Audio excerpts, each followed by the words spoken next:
Est-ce que tout le monde m'entend? Oui, c'est bon. Très bien. Alors, merci beaucoup pour cette présentation. Je suis ravi de pouvoir m'exprimer devant vous ce soir.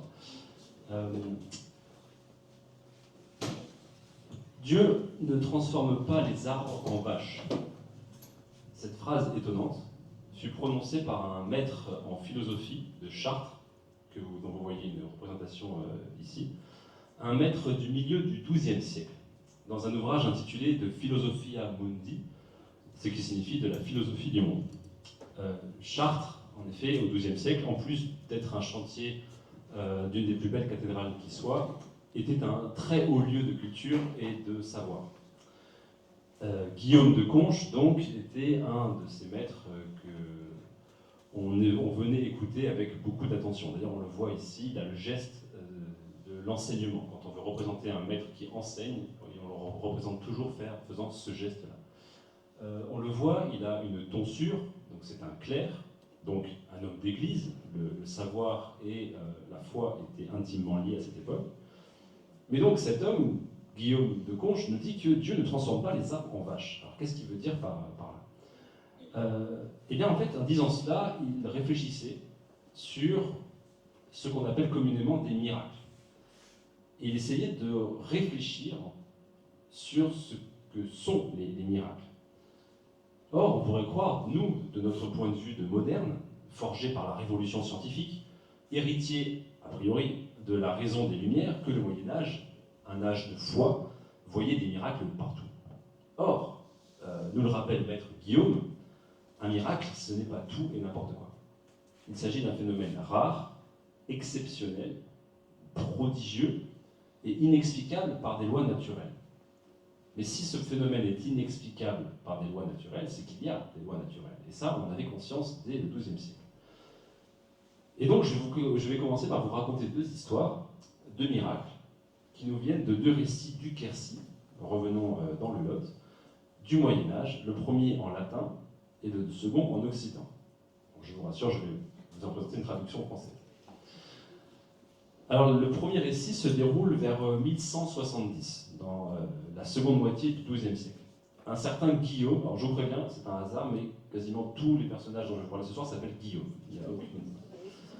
Alors, un certain Guillaume, chevalier, dont le château se trouve dans le Lyonnais, est projeté de cheval par plusieurs coups de lance, alors qu'il était en train de s'élancer au galop pour essayer de protéger et sauver son seigneur, qui était attaqué, et qui était d'ailleurs fait prisonnier par ses ennemis. Alors c'est un échec, le récit nous dit que cette charge de chevalier se solde par un échec, puisque ce chevalier Guillaume est fait prisonnier à son tour. Il est livré à un sergent d'armes, c'est-à-dire à un guerrier qui n'est pas noble, qui ressent envers lui une haine mortelle. Il se sent perdu, et donc là il invoque Notre-Dame de Rocamadour. Donc déjà c'est un signe intéressant, c'est un chevalier du pays de Lyon, et spontanément il va penser à Notre-Dame de Rocamadour. Alors l'effet est immédiat. Son ennemi le frappe de son épée en vain. L'arme vibre, mais lui ne ressent rien. Ça suscite une certaine frustration chez son assaillant qui s'acharne, mais en vain, l'arme ne cesse de vibrer contre notre chevalier et lui ne ressent rien. L'épée finit par tomber à terre. Alors le sergent réalise qu'il fait face à une défense qui n'est pas de ce monde, mais sa haine demeure intacte. Alors, nous raconte le manuscrit, il va décider non pas de tuer son ennemi par les armes, mais par la faim. Et donc, il le place en prison. Alors, nous dit le manuscrit, c'est mal connaître Notre-Dame de Rocamadour, qui fait en sorte alors de l'aider. Alors, ce qui est étonnant, c'est qu'elle ne va pas le libérer de prison directement. Non, elle va faire en sorte qu'un autre chevalier, très puissant, du parti adverse, soit fait prisonnier à son tour. Alors, Guillaume va être rendu à sa famille en échange de ce prisonnier plus important. Et les deux chevaliers libres finissent par regagner leur logis. Fin du premier récit. L'autre histoire est un peu plus courte. Elle se déroule vers 1360, donc 2 siècles plus tard.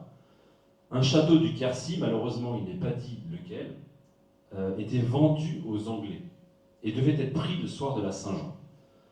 Une dame de l'hôpital Beaulieu, à Issandolus, fait alors un vœu à Dieu et à Madame Flore, ce qui en occitan veut dire Madame Fleur. Si jamais ces deux-là, Dieu et Madame Fleur, voulaient bien protéger ce château, elle promet de leur donner un château de cire. Les Anglais se rendent sur les lieux le soir de la Saint-Jean, mais aucun ne peut entrer. Aucun ne peut même causer un quelconque dommage à la forteresse. Et donc ils finissent par partir dépités. Respectant son vœu, cette dame dépose sur le tombeau de Sainte-Fleur à Isandolus une maquette de ce château en cire, en récompense, en remerciement de ses vœux. Alors j'ai choisi ces deux textes parce qu'ils sont une excellente porte d'entrée sur le thème que j'aimerais explorer avec vous ce soir, à savoir ce que peuvent nous dire les récits de miracles quercinois sur la société au Moyen-Âge. Je commencerai donc par présenter ce type de texte très spécifique. En histoire, on parle de sources, quel est le type de sources auxquelles on a affaire, quelle est leur spécificité et quel est leur rapport pour l'histoire. En effet, ces deux textes nous donnent à première vue une image très stéréotypée de ce temps. On a des chevaliers, on a des châteaux, on a de la violence qui semble simplement tempérée par la foi. Mais quand on y regarde de plus près, il y a quand même plusieurs détails un peu étranges. Pourquoi la Vierge Marie, si omnipotente, n'a pas tout simplement libéré le chevalier Guillaume de sa prison, comme elle le fait d'ailleurs à de très nombreuses reprises dans le manuscrit, dont je vais vous parler un peu plus tard. Pourquoi tant de captures de prisonniers? En effet, si il n'y avait ici que de la violence débridée, il y aurait beaucoup plus de morts. Non, c'est une guerre qui fait énormément de prisonniers. Concernant le deuxième récit, un mystère, c'est pourquoi ce château est-il vendu aux Anglais? Et puis qui sont ces Anglais, très précisément? Pourquoi sont-ils enclaircis? Enfin, c'est une femme qui est à l'origine de ce second miracle. Et donc, le dernier aspect que je voudrais explorer avec vous, c'est qu'est-ce que ces récits nous disent de la place de la femme et des femmes dans la société médiévale. Alors, d'où viennent ces deux récits? Bon, on ne présente plus Rocamadour, ce site exceptionnel dans le nord du Causse de Grama, situé au fond d'un canyon profond de 100 mètres au sein duquel coule l'Alzou, et qui a été pendant de nombreux siècles, et qui est toujours un sanctuaire marial à la réputation qui dépasse les frontières. Eh bien, ce sanctuaire de Notre-Dame de Rocamadour a eu un publicitaire, on pourrait dire, un porte-parole absolument remarquable au XIIe siècle, qui a écrit le livre des miracles de Notre-Dame de Rocamadour. Alors, ce texte nous est connu par plusieurs manuscrits. Et ça, c'est un luxe inouï quand on est historien, c'est qu'on peut comparer les manuscrits. Et puis, c'est déjà un indice en soi d'un succès.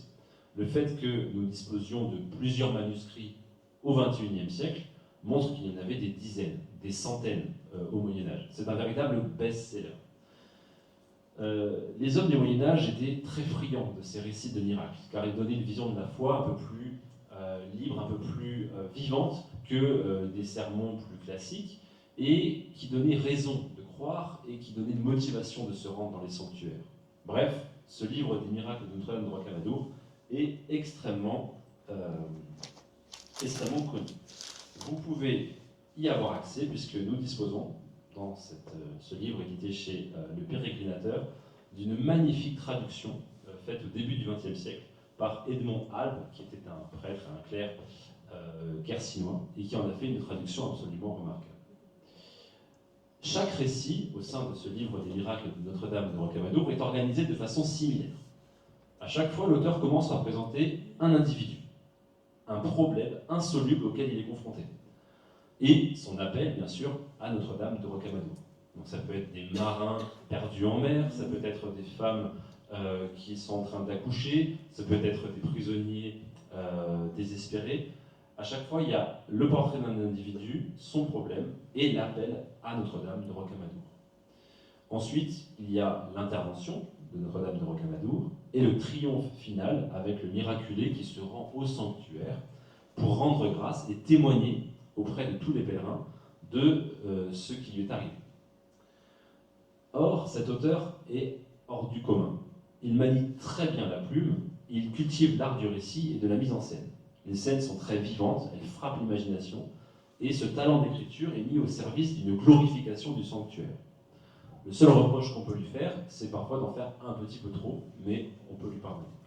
Pour nous autres, les historiens, c'est alors j'allais dire du pain béni, excusez-moi de ce mauvais jeu de mots, c'est une véritable mine d'informations. Le fait qu'ils prennent le temps de raconter nous donne extrêmement beaucoup de choses à dire. Le deuxième texte, le deuxième récit, celui de ce château vendu aux Anglais, nous est connu par un manuscrit beaucoup moins connu. C'est la vie et les miracles de Sainte Fleur d'Isandolus.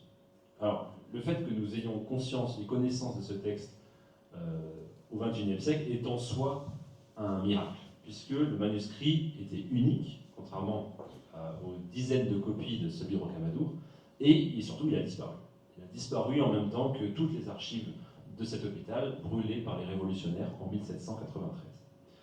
Alors comment peut-on connaître un manuscrit brûlé à la Révolution? Eh bien, il faut remercier en cela un ministre, ou plutôt un envoyé de Colbert, au temps de Louis XIV, qui s'appelait Jean de Doat, et qui a été chargé par Colbert de faire la copie de milliers et de milliers d'archives au sud du royaume de France. L'objectif de Colbert était bien sûr de collecter le maximum d'anciens droits des rois pour conforter le pouvoir royal. Mais pour nous autres historiens, c'est la sauvegarde de milliers de parchemins qui ont disparu depuis. Donc, le texte dont l'original est perdu a été écrit à l'origine par le confesseur de Fleur d'Isandolus, qui est morte en 1347. Mais ce n'est pas le texte du confesseur qui a été copié par l'envoyé de Colbert. Je ne sais pas si vous me suivez. Il s'agit d'un manuscrit occitan écrit à la fin du XVe siècle.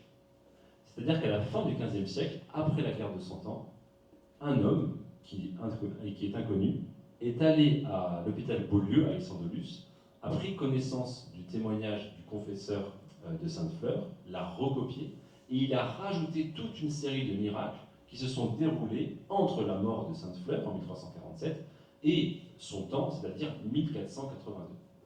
Résultat, nous avons des miracles qui nous renseignent sur toute la période de la guerre de Cent Ans. Alors, pour avoir connaissance de ce texte de nos jours, c'est assez compliqué parce qu'il n'a pas été édité comme celui de Rocamadour. Il n'y a pas beaucoup de façons de le faire. Il faut aller soit à Toulouse, soit à Paris. À Paris, dans la bibliothèque Cujas, qui se trouve à côté du Panthéon. Donc il faut se rendre dans cette bibliothèque en se faisant passer pour un étudiant en droit, puisque c'est une bibliothèque qui est réservée aux étudiants en droit. Et là, il faut demander les Analecta Iuris Pontificalis et le numéro de 1879. Parce que ce n'est que dans les Analecta Iuris Pontificalis de 1879 que se trouve la traduction française des miracles de Sainte-Fleur. Mais on y arrive, on finit par y arriver. Donc, sur la forme, ce texte est très classique. On a d'un côté la vie de Sainte-Fleur et de l'autre ses miracles. En effet, quasiment tous les récits de miracles sont organisés de cette façon. Très franchement, le texte est un peu plus difficile à suivre que celui de Rocamadour. L'auteur n'a pas le talent ni la plume de l'auteur des miracles de Rocamadour. Cependant, par ses défauts même, ce texte en est peut-être le plus émouvant, parce qu'il ne cherche jamais à orner par un effet de style son propos. C'est un texte qui se veut authentique, qui se veut sérieux, qui n'a pas vocation à faire la publicité d'un sanctuaire, mais qui est uniquement dédié à la mémoire de Sainte-Fleur et de l'hôpital Beaulieu. Donc, voilà pour ces deux manuscrits. Alors maintenant, que peut-on en dire en tant qu'historien? Déjà que les hommes et les femmes étaient vraiment émerveillés par les miracles. Les miracles n'ont pas but, au Moyen-Âge, de convaincre de l'existence de Dieu. En effet, on parle déjà à des convaincus. L'idée n'est pas de se dire « il y a un miracle, donc ça y est, je vais croire ». Non, nous croyons, mais les miracles viennent conforter notre croyance, viennent exalter notre foi. Et donc c'est en cela qu'on vient écouter les récits de miracles et on vient se rendre dans les sanctuaires pour parler à des personnes qui ont connu ces miracles. C'est un peu le même principe que d'aller dans un sanctuaire pour être à la proximité d'une relique d'un saint. C'est le fait d'approcher, de toucher du doigt un peu la grâce divine.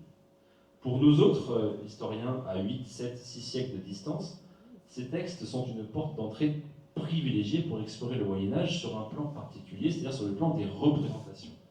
C'est-à-dire que les récits de miracles, comme c'est quelque chose de surnaturel, mais qui survient dans un ordre naturel, c'est toujours quelque chose qui est constaté, c'est-à-dire qui est observé, qui est décrit, comme un témoignage.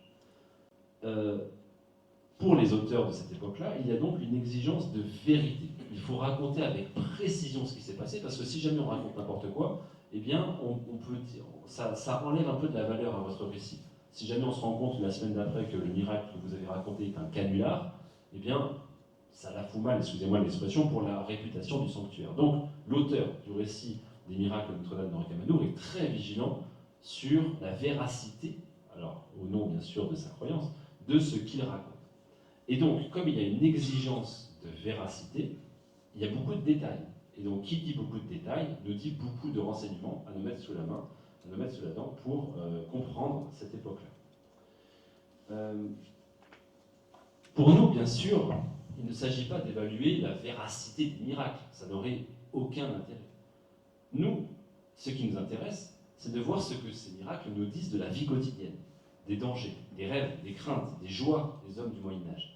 Bref, de comprendre un petit peu la façon dont ils voyaient le monde. C'est une porte d'entrée sur les mentalités. Ces deux récits proviennent d'une même région, le Quercy, et relèvent d'un même genre littéraire qu'on appelle l'hagiographie. Alors l'hagiographie, c'est ce que les hommes du Moyen-Âge appelaient les histoires vraies, qui servent à la formation des fidèles, parce qu'elles racontent l'action de Dieu.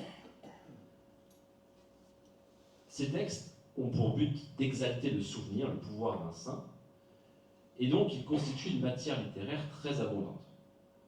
Leur succès au Moyen-Âge montre peut-être davantage que le nombre d'églises paroissiales à quel point le christianisme était profondément ancré dans la société à toutes les échelles. Les récits de miracles constituent une légende, au sens étymologique du terme. Legenda, légende en latin, signifie ce qui mérite d'être lu.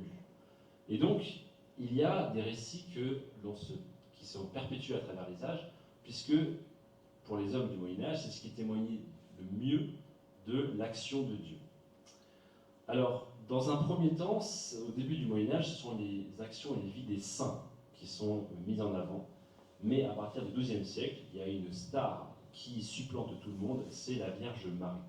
À partir du XIIe siècle, la Vierge absolument triomphe et le culte marial se répand dans toute la chrétienté. Pour un sanctuaire comme Notre-Dame de Rocamadour, recueillir les miracles, c'est ce qui permet de justifier le culte et le pèlerinage. Il y a un enjeu de réputation. Les buts de cette littérature hagiographique sont nombreux au-delà de cette publicité. Ils sont d'abord moraux, il s'agit de montrer l'exemple d'une morale chrétienne. Ils sont aussi pédagogiques, cultuels, ludiques. Donc, on va essayer de voir qu'est-ce que l'on peut en tirer. Présentons maintenant rapidement Fleur d'Isandolus, je reviendrai après là-dessus. Alors Fleur était une jeune fille noble, née à Morse, dans le Cantal. Avec ses 5 sœurs et ses 3 frères, elle appartient à une famille de chevaliers. Et elle fait le choix d'entrer en religion à l'âge de 15 ans, en 1324, alors que sa très grande beauté la promettait un beau mariage qui était déjà souhaité et organisé par son père. Les mariages étaient alors le meilleur moyen pour la noblesse de forger des alliances. Mais Fleur a tout de suite refusé cette perspective et elle a choisi, pour se vouer à Dieu, l'hôpital Beaulieu en Quercy. Alors l'hôpital Beaulieu, que vous voyez au nord du Quercy, était situé sur le chemin de pèlerinage entre Conques et Rocamadour. Il se trouve entre Thémines et Grames. Dans cet hôpital, Fleur est devenue dame hospitalière de l'ordre de Saint-Jean de Jérusalem. Je raconterai un petit peu plus tard à quoi correspond cet ordre. De son vivant et après sa mort, en 1347, Fleur fut réputée sainte et son tombeau fit l'objet d'une vénération spontanée, populaire. C'est-à-dire que ce n'est pas la papauté qui a ordonné et qui a décidé de ce culte, c'est vraiment une dévotion populaire et spontanée. Et on verra que ça sera son importance pour la suite. Cette dévotion a été magnifiée, accentuée par ce que raconte le manuscrit, l'ouverture de son tombeau en 1360 par l'abbé de Figeac, qui voulait déplacer son corps et le rapprocher de l'église d'Isandolus, où l'assistance aurait été stupéfaite de sentir une merveilleuse odeur. à la suite de nombreux miracles ont été vécus par des fidèles ayant demandé l'aide de la sainte. Contrairement au miracle de Rocamadour, qui concerne des gens de toute l'Europe, de toute la chrétienté, en effet, la réputation de Notre-Dame de Rocamadour était, je l'ai dit, extrêmement vaste. On a retrouvé des sportels, c'est-à-dire des insignes de pèlerins, jusqu'en Estonie, et nous avons des pèlerins qui viennent, par exemple, de Acre, en Terre Sainte. La dévotion envers Sainte-Fleur, elle est davantage locale, elle est essentiellement quercinoise, en fait, et les provinces qui sont environnantes, l'Auvergne, également le Rouergue, le Périgord. Fleur est entré à l'hôpital Beaulieu en 1324. Par un hasard, il se trouve que c'est cette année que le roi Charles IV, le dernier des Capétiens, a fait un pèlerinage à Rocamadour. Charles IV était, sans le savoir, le dernier de sa lignée, mais c'est le dernier de dynastie, les Capétiens, qui ont fait de la France le royaume le plus puissant de la chrétienté. Donc, ces deux récits, ces deux manuscrits nous renseignent sur deux moments bien particuliers de l'histoire de France au Moyen-Âge et de l'histoire de notre province, le Quercy, au Moyen-Âge, le XIIe siècle et le XIVe siècle. Alors, j'ai dit que le couvent de Beaulieu était une maison hospitalière de l'ordre de Saint-Jean de Jérusalem. Qu'est-ce que l'ordre de Saint-Jean de Jérusalem? Eh bien, c'est un ordre qui a été fondé en Terre Sainte en 1113, un ordre religieux, hospitalier et militaire. Ici, vous avez une représentation d'artistes des chevaliers de l'ordre de Saint-Jean. Leur but était de protéger les pèlerins et de porter assistance aux malades. Et donc, il faut comprendre la place de l'hôpital Beaulieu comme étant une pièce parmi tout un vaste réseau qui était jalonné de l'Occident jusqu'à l'Orient et qui avait pour but d'accompagner les pèlerins dans leur voyage vers les lieux sacrés. La particularité des dames hospitalières, c'est qu'elles n'avaient pas de vocation militaire. Elles se consacraient principalement à l'assistance et à la prière. Mais ce qui est assez exceptionnel, c'est que le couvent d'Issandolus est le seul couvent de dames hospitalières fondé en France. Donc c'était vraiment un haut lieu de l'ordre hospitalier. Il y a d'ailleurs un miracle qui nous renseigne un peu mieux sur le rôle de ces hospitaliers. Un miracle raconté dans le livre des miracles de Rocamadour. C'est un jeune homme du Berry qui revient de Jérusalem, donc qui a fini son pèlerinage sur les lieux saints de Jérusalem et qui revient en bateau. Et sur le trajet de retour en bateau, il est pris d'un si violent mal de mer qu'il lui semble devoir mourir. Il est tellement malade qu'il a peur de perdre la vie. Et il se met à prier alors celle que les marins appellent l'étoile de la mer, Stella Maris, la Vierge de Rocamadour. Celle-ci lui apporte guérison et le conduit à bon port. Mais moi, ce qui m'intéresse ici, c'est que le texte précise que durant sa maladie, il a été obligé de se confier aux soins des hospitaliers et donc de laisser ses deux palefrois, c'est-à-dire ses deux chevaux de marche. Le temps de sa guérison, puis il les a retrouvés à demi-mort de blessures et de faim. Alors le texte raconte qu'il s'adresse à nouveau à Notre-Dame de Rocamadour en disant « Excusez-moi, j'ai encore besoin de vous, est-ce que vous pourriez aussi me soigner mes chevaux ?» Et Notre-Dame de Rocamadour accepte, et donc ces deux chevaux qui étaient ces palefrois, donc, sont rendus à la vie. Il faut dire qu'un cheval, un bon cheval au Moyen-Âge, coûtait l'équivalent d'une année de travail d'un ouvrier. C'était un bien d'une très grande valeur. Donc ici, ce pèlerinage est intéressant à deux titres. Il nous montre déjà l'action des hospitaliers en temps réel, c'est-à-dire que ce n'est pas qu'une idée, qu'un principe. Concrètement, les hospitaliers prenaient en charge les pèlerins, quel que soit leur niveau de richesse. On voit également qu'il était fréquent d'apporter un gage, c'est-à-dire quand on fait appel à la divinité et qu'on obtient un miracle, souvent ça s'accompagne d'un gage. Et donc là, il a bien apporté 2 chevaux de Rocamadour. Donc c'est une sorte de preuve de la promesse accomplie. Voilà. Donc, les sœurs hospitalières sont,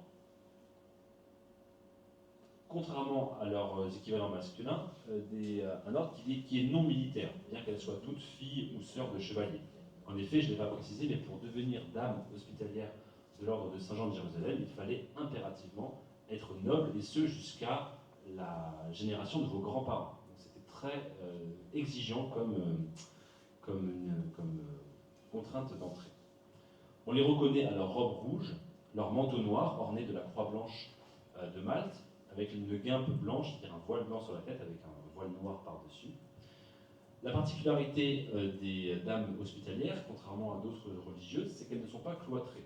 Ainsi, dans le manuscrit, on voit que souvent, Fleur va soigner des malades sur le cause, elle se rend à Morse pour voir sa famille, etc. Donc voilà pour Sainte Fleur et les miracles de Notre-Dame de Rocamadour.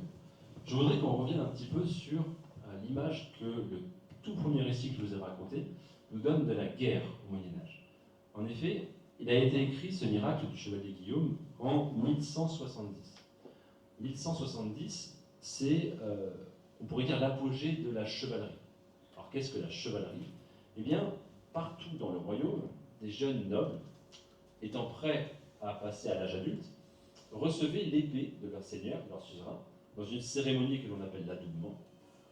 Cette cérémonie faisait d'eux des chevaliers, c'est-à-dire qu'ils étaient coiffés du haume, équipés d'éperons dorés, et qui pouvaient désormais revendiquer un héritage, gouverner une seigneurie ou tenter au loin l'aventure.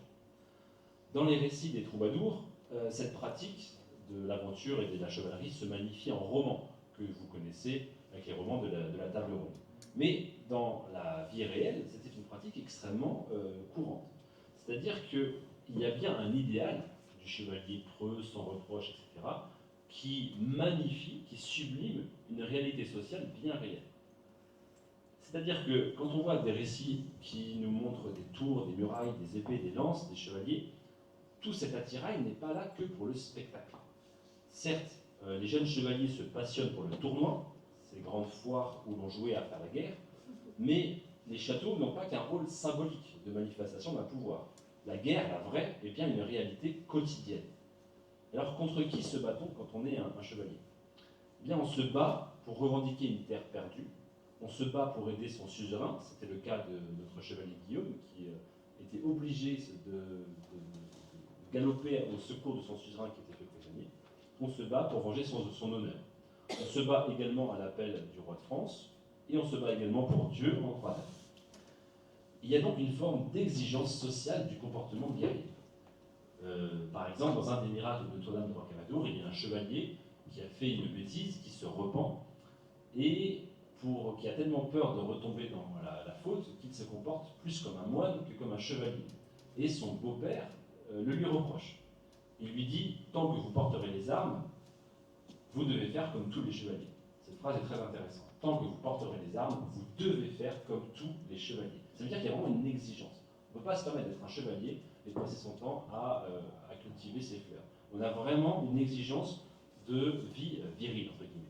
Alors, au passage, dans le miracle, ce chevalier prend les propos de son beau-père au sérieux, il se dit « Bon allez, j'y repars ». Sauf qu'il tombe dans l'excès inverse, il redevient un chevalier pillard qui joue au jeu, qui jure, etc. Et il retombe dans un malheur encore plus grave que le premier. Donc il se repent à nouveau, et cette fois notre ami Rocamadour, qui en a un petit peu marre, le laisse un petit peu traîner. Et donc on le voit, il est obligé de venir en chemise, à genoux, il n'a pas le droit de rentrer dans l'église de Rocamadour, et puis au bout d'un moment quand même, la morale est là, il finit par redevenir quelqu'un de vertueux. Mais tous ces récits sont très intéressants pour nous montrer l'exigence sociale qui accompagne des statuts. On doit jouer le rôle que votre statut vous implique. Cependant, et c'est là le point où je voulais en venir, c'est que la guerre féodale, donc la guerre menée par ces chevaliers, ce n'est pas du tout un chaos généralisé. En effet, si cette société noble est très guerrière, la guerre ressemble beaucoup à la société en retour. C'est-à-dire qu'on y palabre beaucoup. On rançonne son adversaire plutôt qu'on ne le tue. Il faut dire aussi que cette pratique-là se déroule surtout entre nobles. Voilà.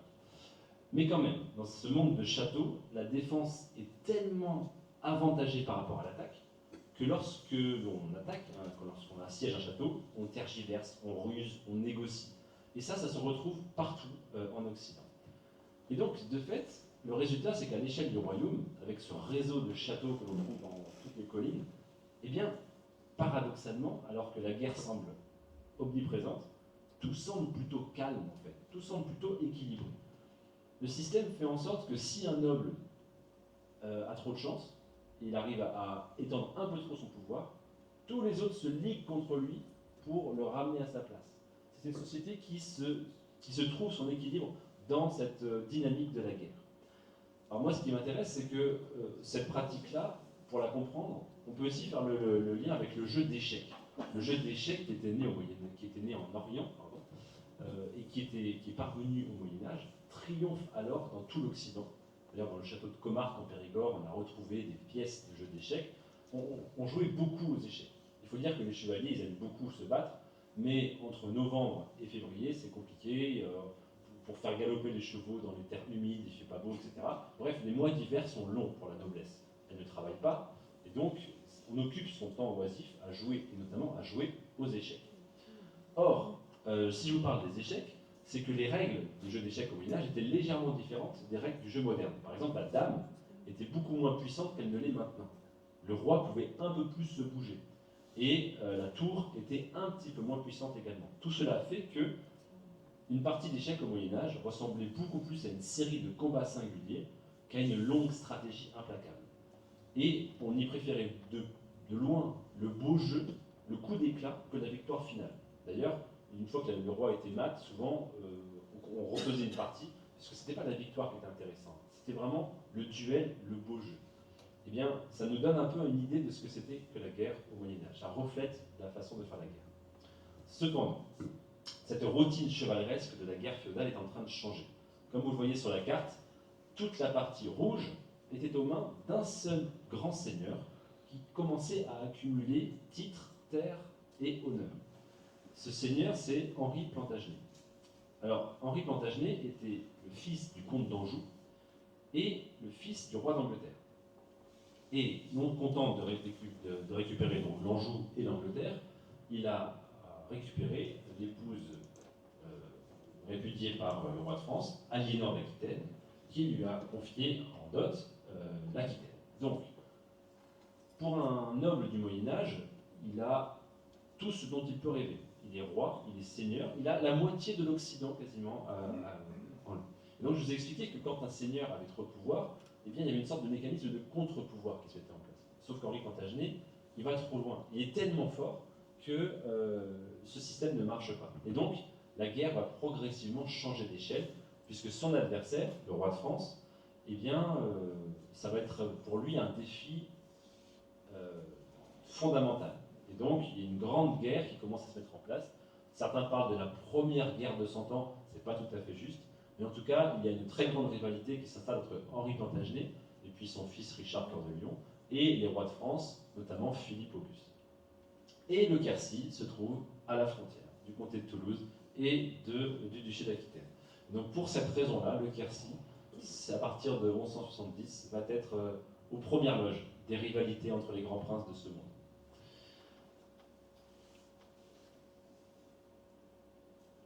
En effet, quelques décennies plus tard, quelques siècles plus tard, au début du XIVe siècle, eh bien, la guerre va devenir la réalité de ce Quercy. Mais excusez-moi, juste, j'ai oublié de préciser quelque chose. Quand je vous disais que la guerre féodale n'était plus qu'une guerre implacable et totale, je devais préciser aussi que les chevaliers incarnaient paradoxalement autant la violence que l'ordre. C'est-à-dire que, à cette époque, les pouvoirs centraux des rois étaient beaucoup trop faibles pour pouvoir se manifester dans toutes les régions du royaume. Donc il y avait forcément des relais de pouvoir qui devaient se manifester. Eh bien, les relais de ce pouvoir, comme le seigneur de Bourdon, c'était des chevaliers qui étaient seigneurs de leur fief. Et donc ils incarnaient l'ordre et la justice à une époque où les pouvoirs étaient trop faibles pour s'exercer ailleurs. Et au détour d'un miracle de Notre-Dame de Rocamadour, il y a une expression qui le représente très bien, cela. C'est-à-dire que c'est un miracle qui nous montre une pèlerine détroussée en Limousin et qui fait appel, je cite, aux princes de la contrée. Les princes de la contrée. Cette expression, elle m'intéresse beaucoup parce qu'on voit que les princes de la contrée, ce sont les chevaliers, tout simplement. Les chevaliers qui se sentent obligés de répondre à l'appel de cette pèlerine, qui est une paysanne, qui n'a aucun... elle ne peut pas du tout obliger quiconque, surtout des nobles, à lui obéir. Eh bien, résultat, ces princes, donc il y a des vicomtes, des chevaliers, ils organisent une vaste battue dans les forêts du Limousin pour essayer de capturer ces bandits. Donc on voit bien que on a beau être chevalier, on a beau faire des tournois, on a beau vouloir manifester son honneur, on est obligé aussi de faire honneur à son rang et de faire régner la justice. Donc ça aussi, c'est une forme d'exigence sociale qui vient tempérer la violence de ce temps. Voilà ce que je voulais préciser. Quelques mots maintenant sur la guerre de Cent Ans. La guerre de Cent Ans domine les récits de Fleur d'Isandolus. Il s'agit d'un conflit qui va dominer toute l'histoire du Quercy. Le Quercy, comme il se trouve aux premières loges du duché d'Aquitaine, va être absolument ravagé par la guerre de Cent Ans. Alors la guerre de Cent Ans se termine officiellement en 1453. Mais ces dates, 1337 et 1453, sont un peu artificielles, puisque les causes du conflit sont bien antérieures. Je vous ai parlé d'Aliénor d'Aquitaine, et en 1453, tout ne s'est pas non plus terminé. De plus, l'expression guerre de 100 ans ne doit pas donner l'impression d'un climat de guerre permanent. Il y a eu des longues périodes de trêve, etc. Par ailleurs, la guerre ne se résume pas aux grandes batailles rangées, mais ce qui est peut-être le plus dramatique, c'est qu'elle prend la forme essentiellement de campagnes de chevauchées, de troupes à effectifs modestes qui longeaient les rivières et qui se livraient à des pillages, des incendies et des ravages.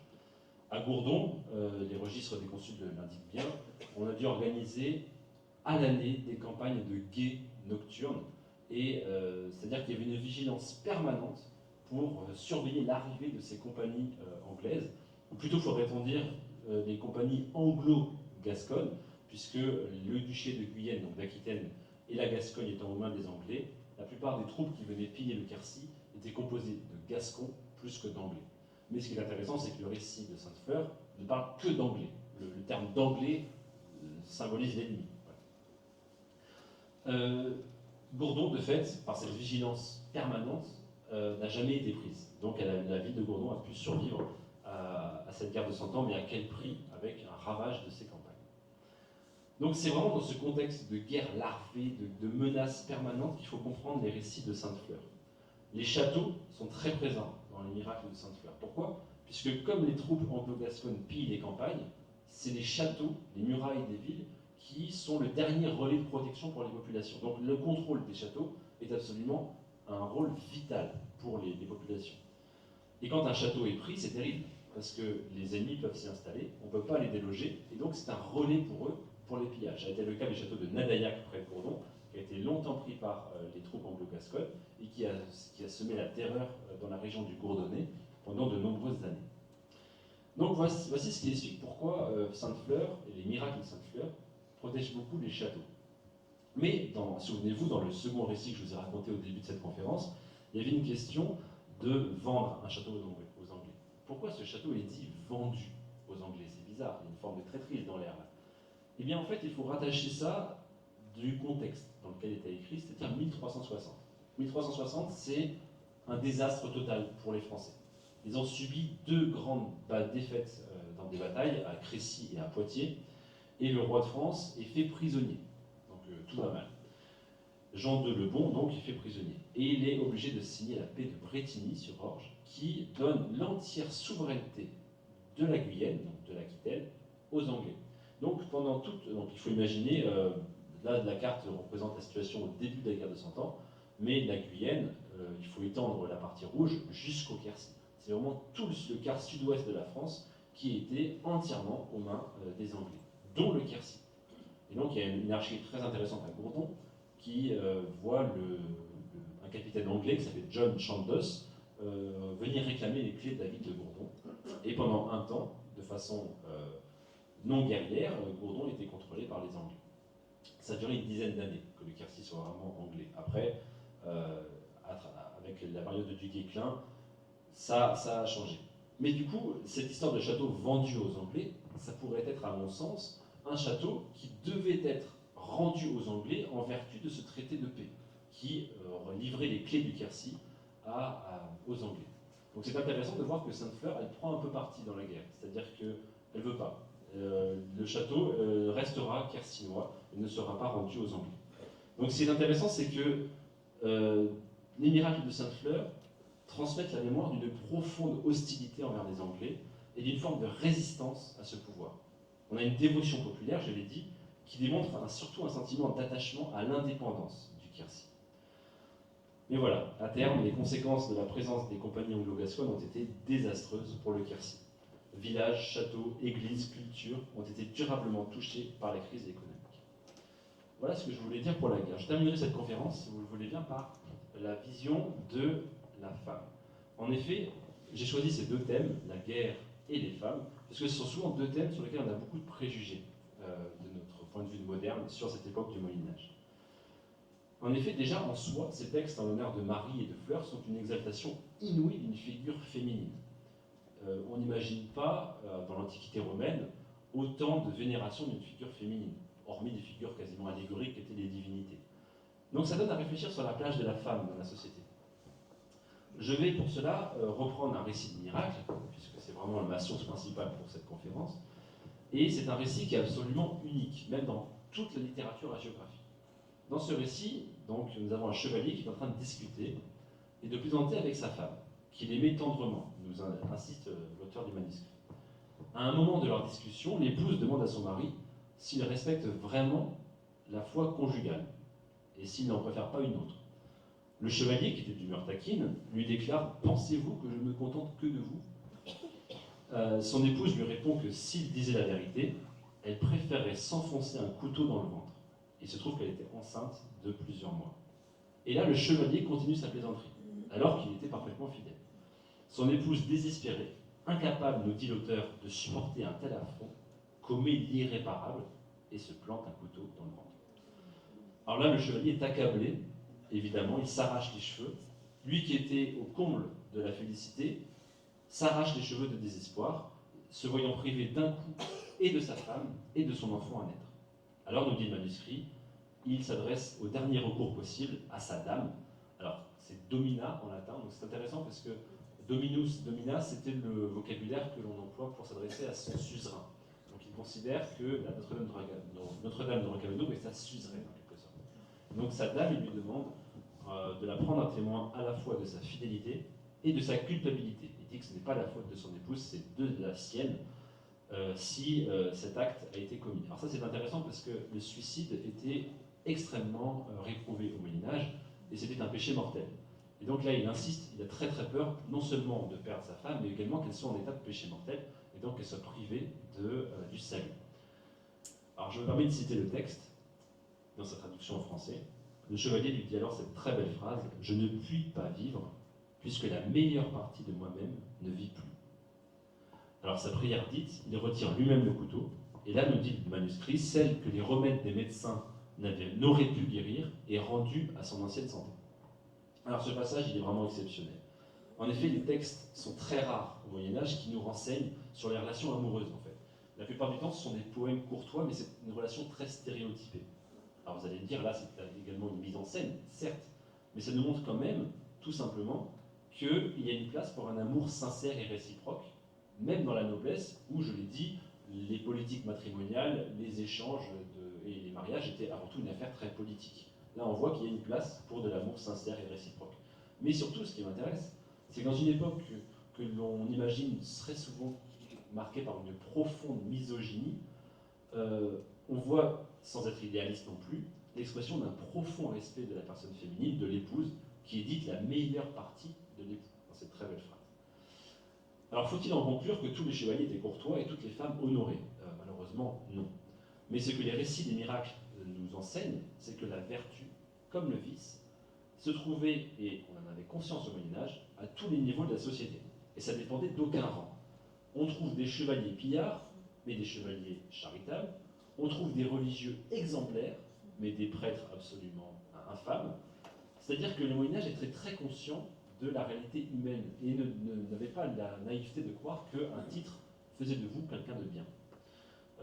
À Torcello, près de Venise, il y a une mosaïque absolument splendide qui représente le jugement dernier, et on y voit très nettement, dans la marmite où sont en train de cuire les damnés, une toge d'un évêque et un pape. C'est-à-dire qu'on a très bien conscience que même un pape peut se retrouver du mauvais côté du jugement.